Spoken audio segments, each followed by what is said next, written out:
Muy buenas tardes, apreciados estudiantes. Vamos a proseguir con la unidad 4 de la asignatura de microeconomía. Bueno, en esta unidad 4 vamos a desarrollar las externalidades. Definición, ejemplos, las externalidades y la eficiencia del mercado, las externalidades negativas de la producción, las externalidades positivas en la producción y externalidades en el consumo. Soluciones privadas para resolver las externalidades, los tipos de soluciones privadas, por qué no siempre dan resultados las soluciones privadas, y otras medidas para resolver el problema de las externalidades, la regulación, los impuestos y las subvenciones pijovianos, o sea, algo de economía normativa vamos a hablar ahí. Muy bien, unidad 4, síntesis, externalidades y la eficiencia del mercado, soluciones privadas para resolver las externalidades, medidas para resolver el problema de las externalidades.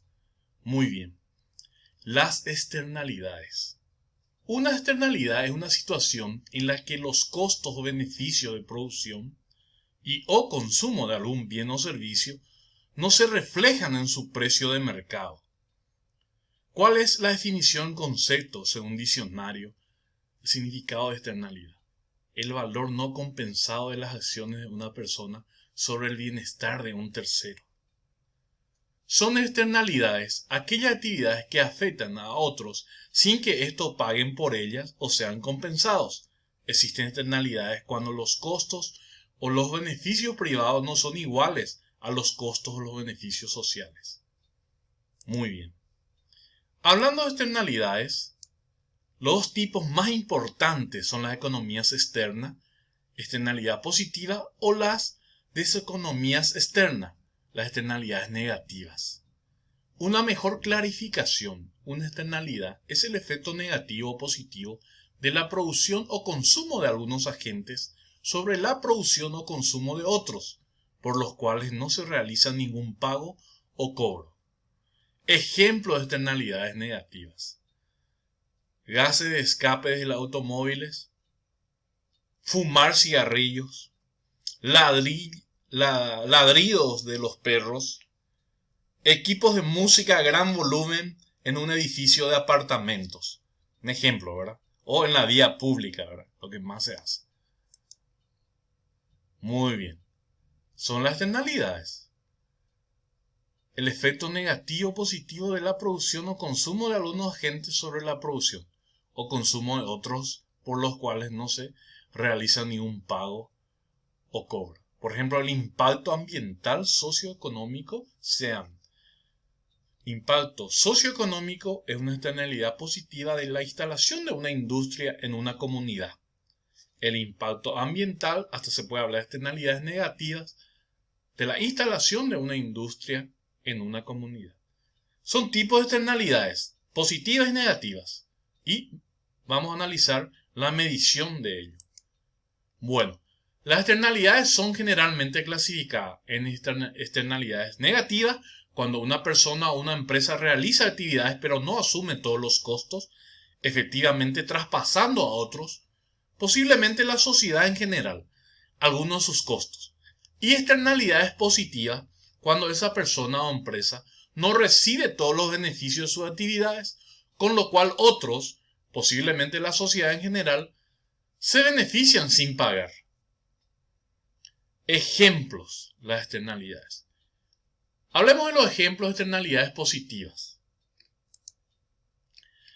A ver, los científicos han mejorado la carretera que lleva al telescopio de la cima. O sea, supongamos que en una comunidad se construye un telescopio para efectos de investigación científica, como también para una parada turística de movilidad de las personas que quieran pasearse, pueden ir a ver el telescopio de esa comunidad. Para tal efecto surgen externalidades positivas. Ha mejorado la carretera para una mejor movilidad y poder llegar a ese telescopio. Ahora los productores campesinos que trabajaban alrededor tienen menos accidentes porque tienen una mejor carretera. los productores y lugareños se han beneficiado de las obras y no han pagado por ello. ¿Correcto?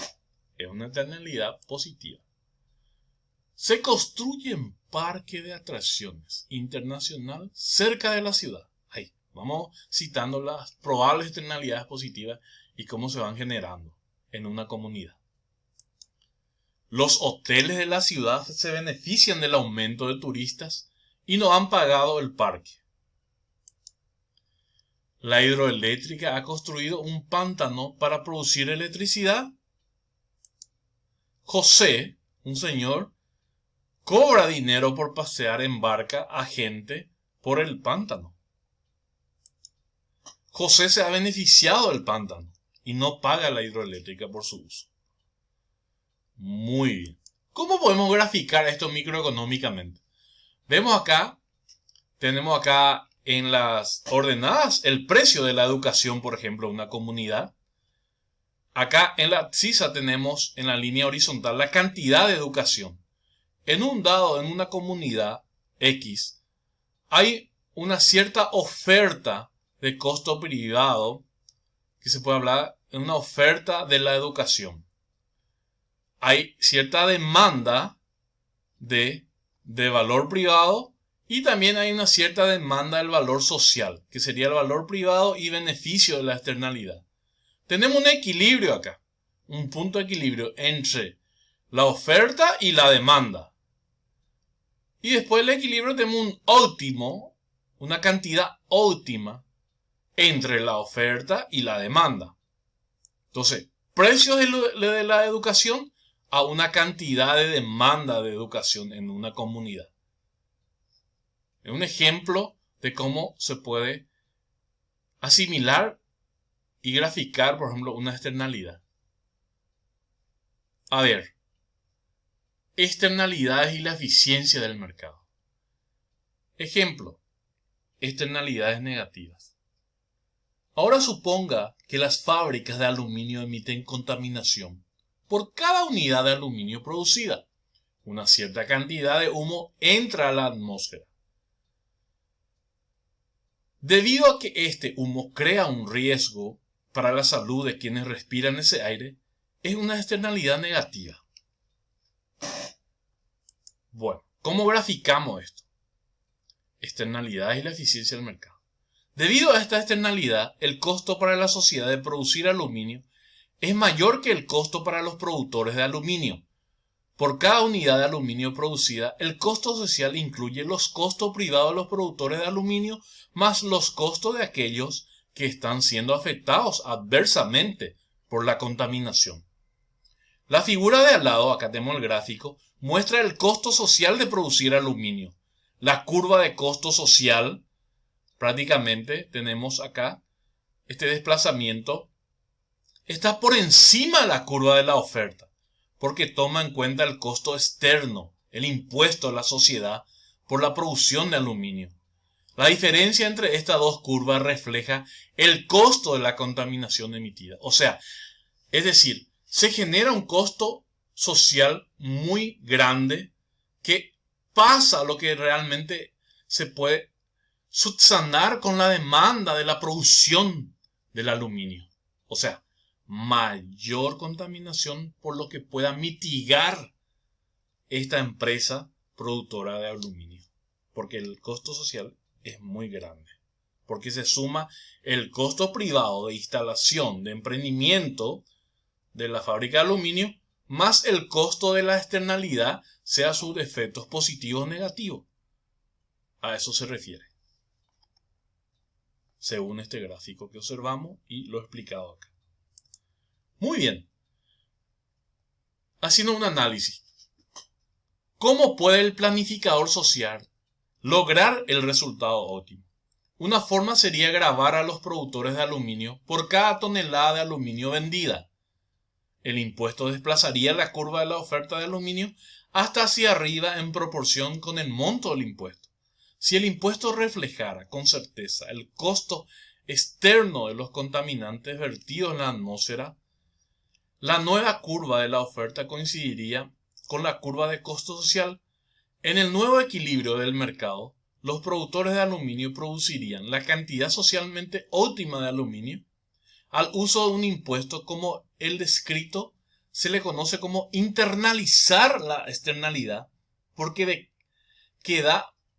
da a los compradores y vendedores del mercado un incentivo para considerar los efectos externos de sus acciones. Bueno, comprendamos mejor. Los productores de aluminio, en esencia, tomarían en cuenta los costos de contaminar al decidir cuánto aluminio ofrecer, ya que el impuesto los obliga a pagar estos costos externos. De la misma manera, debido a que el precio de mercado reflejaría el impuesto en los productores, los consumidores de aluminio tendrían un incentivo para usar una menor cantidad. Es decir, la política se basa en uno de los 10 principios de la economía. Las personas responden a los incentivos.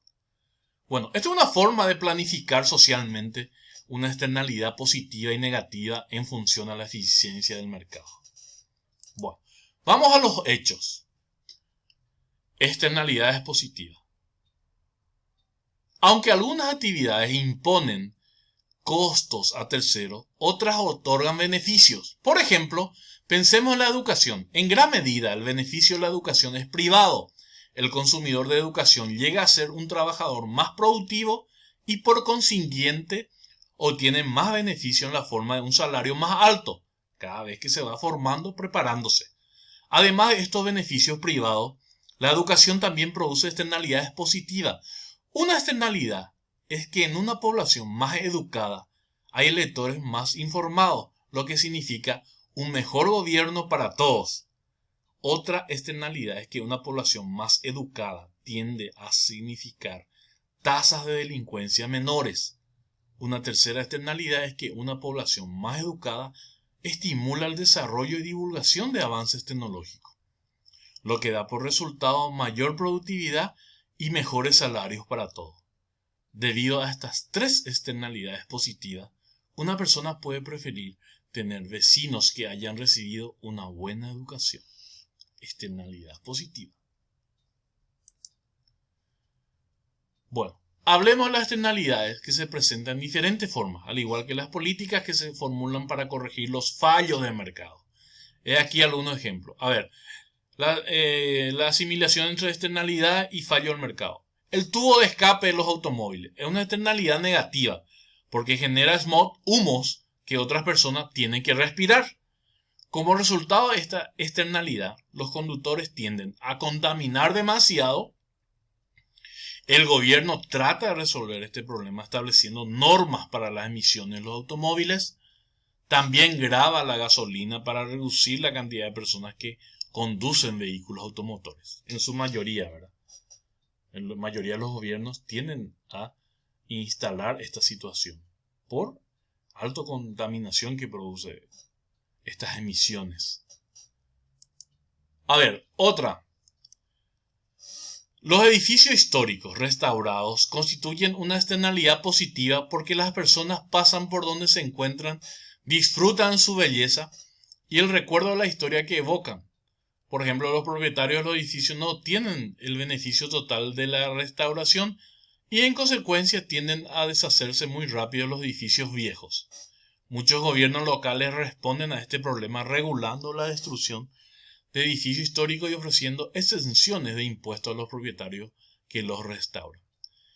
Acá vemos varios edificios, por ejemplo, del casco histórico de Asunción, capital del Paraguay.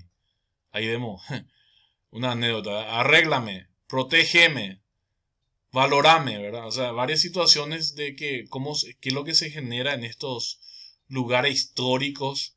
Vemos acá casas, monumentos prácticamente más de 200 años, pero que no se restaura, ¿verdad? Por una cuestión de que tiene cierto costo privado, ¿verdad? Entonces, hay una situación ahí que el gobierno puede plantear dentro de la planificación social. A ver, otro ejemplo, claro. Los perros que ladran crean una externalidad negativa porque el ruido molesta a los vecinos. Los dueños de los perros no cubren el costo total del ruido y por tanto tienden a tomar pocas medidas precautorias que impidan que sus perros ladren. Para resolver este problema, los gobiernos locales prohíben alterar el orden público. Es un ejemplo, ¿sí? Ustedes dirán, profe, sí, pero es una situación. Es una situación.